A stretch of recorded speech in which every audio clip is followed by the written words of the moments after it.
We've got to defend what is true with respect, but we have got to be rock solid in our convictions and in our understanding of what is actually true.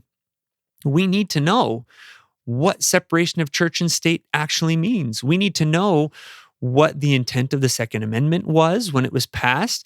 We need to understand the limitations placed on the federal government and why those limitations were put there. The answers to all of these things are crystal clear because the founders, the Federalist Papers, a multitude of letters and convention notes are abundant and explain very clearly what the founders intended by these things. These are not debatable by anyone who actually cares more about truth than about getting their own way. And there are a lot of people out there who choose the temper tantrum route rather than historical truth because a temper tantrum is so much easier than convincing people on the basis of fact and sound argument and then going through the legal process to pass an amendment.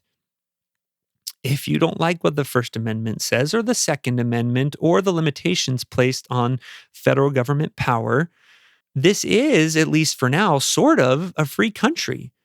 And you cannot like it. You cannot like what those things mean and the way that the people who passed those laws intended them to be.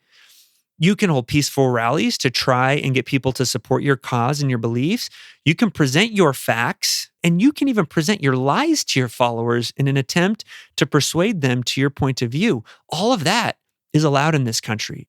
But if those lies gain traction and convince people to change their minds because those of us who should know they are lies and are either ignorant or too lazy to do something about it, then shame on us.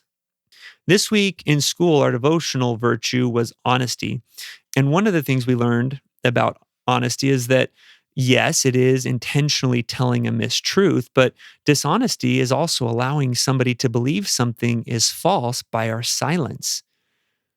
There are a lot of us out there, myself included, who have been guilty of allowing people to believe lies because we are either scared of speaking the truth or haven't put in the work to make sure we know what the truth actually is.